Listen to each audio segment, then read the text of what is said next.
But I bought trainers for days, as in I bought trainers for days. Hey guys, welcome back to my channel. I'm going to be continuing with my university experience series thing that I'm doing. So if you haven't watched the first one, I'm going to link it in the description. I've basically broken down my university experiences and advice into 5 categories because university is big. My experience was big, and I feel like there's 5 main areas that people should consider before going to uni.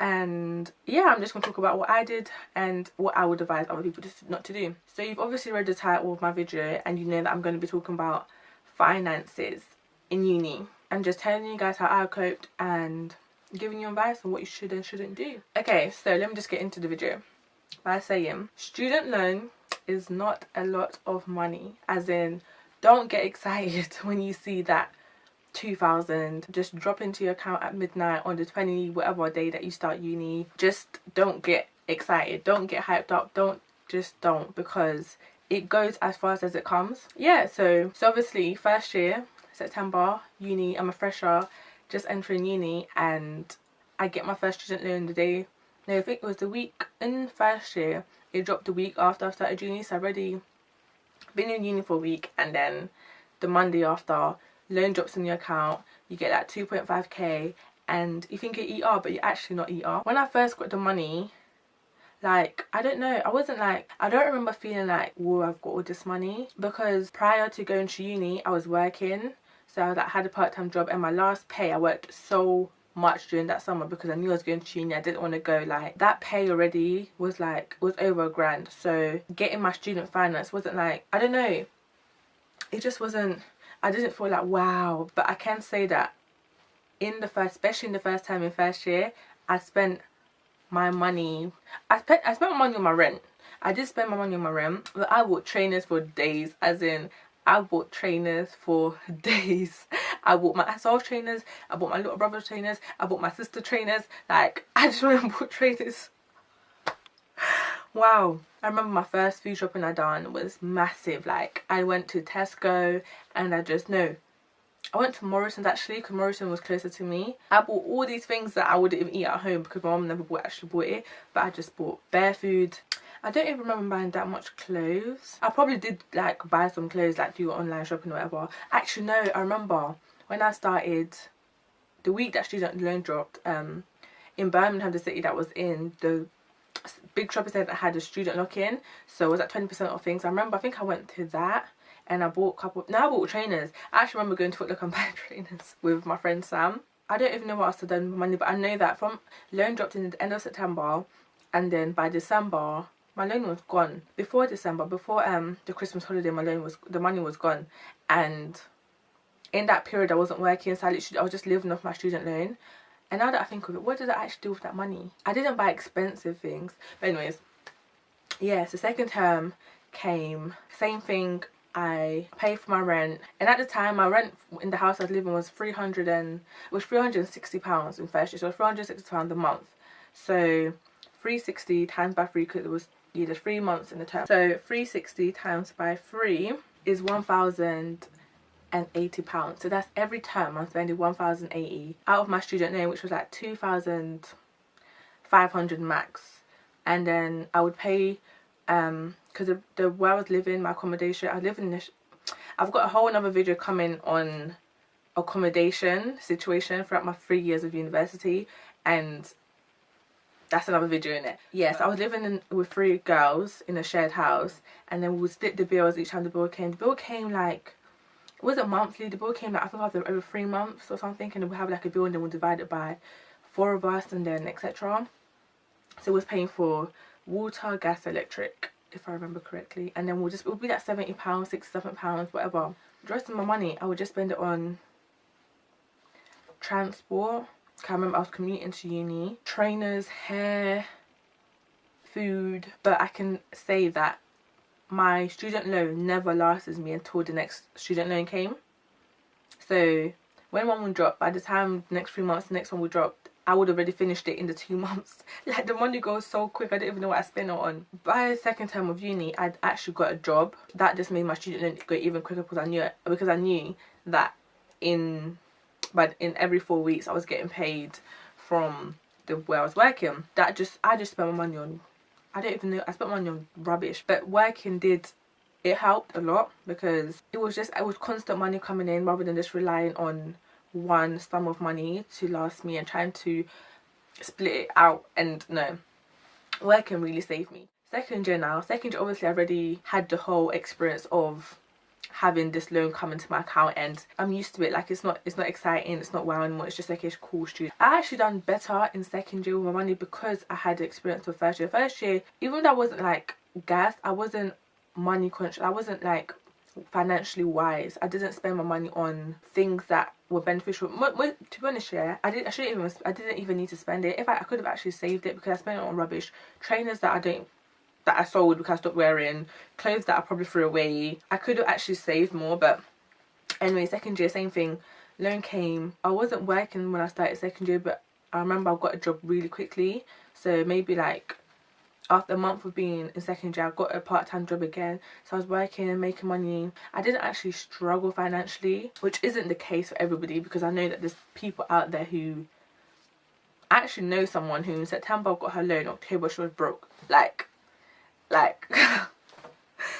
anyways, that wasn't my story. Yeah, it just goes to show, even the second year, my money went so quick. I remember second year I held on to like £1,000 for a longer period of time, because my rent was cheap on second year. My rent was £260 a month. Again, I had to pay bills and I was commuting to uni still. It just goes to show how quick the money comes and it goes. I worked throughout second year as well, so it wasn't like, might go a week or two like before payday, being a bit, you know, short on the income, but then I knew that I was gonna get paid, so I was okay. And then in third year, I actually didn't work in third year. Plus third year I got my lowest loan amount, so I got like 2,100, or yeah, 2,100 per term, which meant that I knew I had to be financially wise. Like, I had to be cautious with my money, because if it's finished, it's finished, innit? Like, it's me that's gonna... Although I could ask my family again, which is a privilege that some people didn't have, but if I was at a point where I literally had no money to buy any food, but by grace, God never, you know, let me be that broke. Yeah, so third year I was just, my priorities were just switched up. So it was rent, as long as I had a roof over my head. In my third year accommodation, my rent was the most it's been out of all my years, but I paid it termly, because previously my first and second year I would literally pay the rent monthly, because the money was there, like 200 that I could pay the month, I could pay the thing monthly. But in third year I paid at the beginning of every term, I paid a lump sum, so that I knew that regardless there was a roof over my head.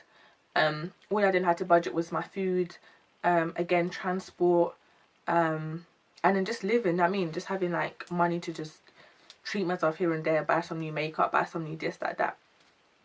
But I had to be more money. I had to just get my priorities straight, because I didn't have a job and I didn't want to work in third year deliberately, because I didn't have any time because of workload. Again, there's a video coming on workload, and your workload and managing workload and all of that. Yeah, so third year, it was okay, it wasn't bad. I think like just before, my money would last. I was able to survive off my loan up until the next loan, because it was possible. Because although my rent was higher than the previous 2 years, it wasn't as bad as other people's. That I know that people live with accommodation and stuff, it wasn't as bad. So I was still in a good place financially. I was still in a place where I could pay my rent and I had enough money left to last me until the next loan came. And if I did need money, I always had my parents and my brothers and my sisters, people I could call to give me money.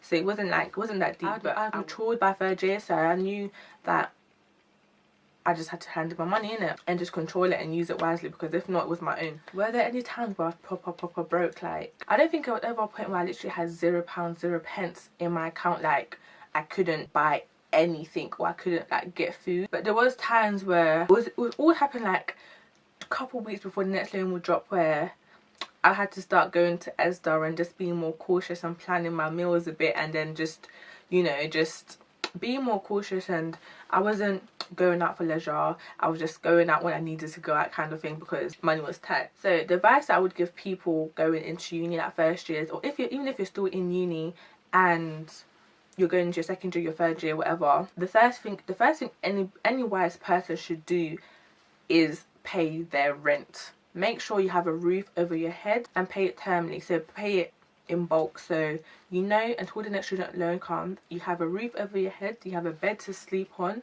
and yeah, you're good in that sense. The second thing I would advise people to do is obviously, depending on your timetable, get a job, get a part-time job. Whatever city you go to, whether you stay in London, whether you're in Birmingham, wherever you move out, there's part-time employment. Like, apply for a job even before you go back to university and university start up again, because obviously when you start uni, there's going to be loads of students applying for part-time jobs. If you apply like before everybody else, so you can just go into uni with a job, go back to your city with a part-time job. I never applied for part-time contracts which were more than 20 hours per week, so I would usually do the 20 hours in 3 or 4 days in a week. And first year I went 4 days, second year I went 4 days, third year I went 3 days. But in first, second year I went I went to uni 4 days a week, and I worked part-time, and I had this, whether or not I had a social life is debatable in it, but you can watch that video, which is going to be linked up here somewhere. Watch it after this though. So I work part-time, no more than 20 hours, even 16 hours a week. Like, if you're working 16 hours a week on a £7 per hour job, you're making, like, in addition to your student loan, etc. And okay, 450 is not the most amount of money. It's money, it's still extra money, you know what I mean? So you're not just relying on your student loan, because that student loan goes so quick. Like, anybody that's in uni, been to uni, has had student loan, knows how fast it is. That small £2,000, it goes by so quick. Another thing as well is when spending your money on food, it's so tempting to just go shopping and buy a whole big old £200 shopping, but then £200 shopping in one go, because you have so much food, you're going to get through it so quickly.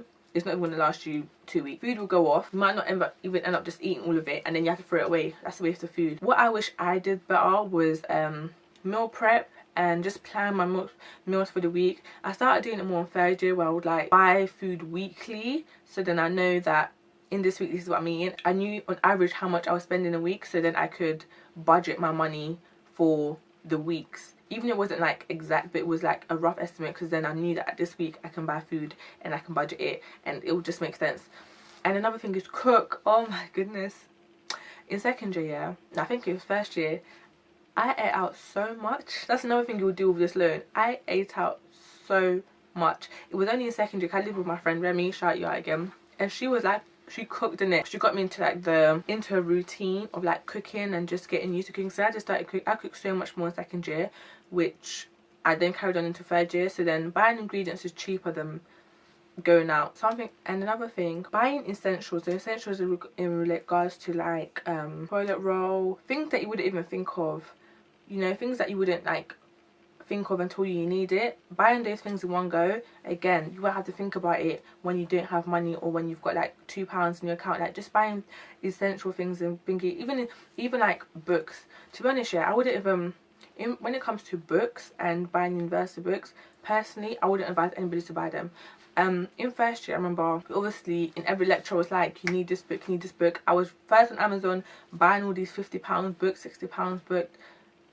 I didn't actually need it. First of all, you have a library in your university, which 99% had a book available for you to borrow. 2, there's online, like you can find any and everything online in 2017. So why am I buying a book? I mean, don't get me wrong, books are helpful, and sometimes you need them. They make better references than online sources, but it's not worth you spending £50–60 on it. Second year, I didn't buy any books. Third year, I didn't buy any books, and I survived and I graduated because everything is online, and there's a library.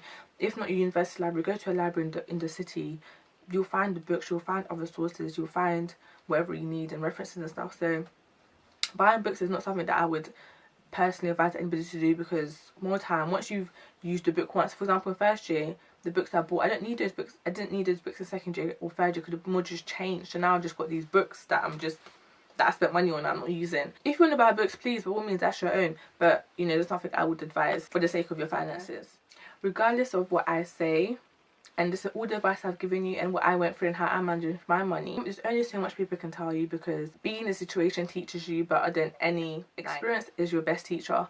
Basically, before I went to uni, I have older brother and older sister that went to uni, and they had student loan, and they told me, even before I was going to uni, everyone was telling me student loan is not a lot of money, but I still managed to spend my money on trainers. And I was told to say, but right now I'm sitting here and I don't know what I did with my student loan. I actually don't know what I did with it. Like, where does the money go?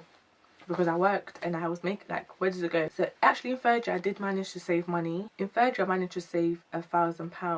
I don't even know how. The year that I wasn't working, I think it's because I wanted to. I think that's what it was. In third year I wanted to save money, so I was able to save money. Experience is what your experience will teach you the best. Your experience will humble you and make you deeper. I'm actually spending my money recklessly, but you can't say you haven't been told. You can't say you didn't watch this video. You can't say nobody told you so, because somebody told you. And I think that wraps up this video. If you have any questions, then feel free to tweet me, DM me, leave a comment below, and I'll get back to you. Thank you for watching this video. I hope it was useful to somebody out there. If you like this video, please do give it a thumbs up. Subscribe if you haven't already. If you watched it to this point and you haven't subscribed, then you might as well subscribe. Thank you again for watching, and I'll be back with another video. Oh, follow my socials, my Instagram, my Twitter, Snapchat.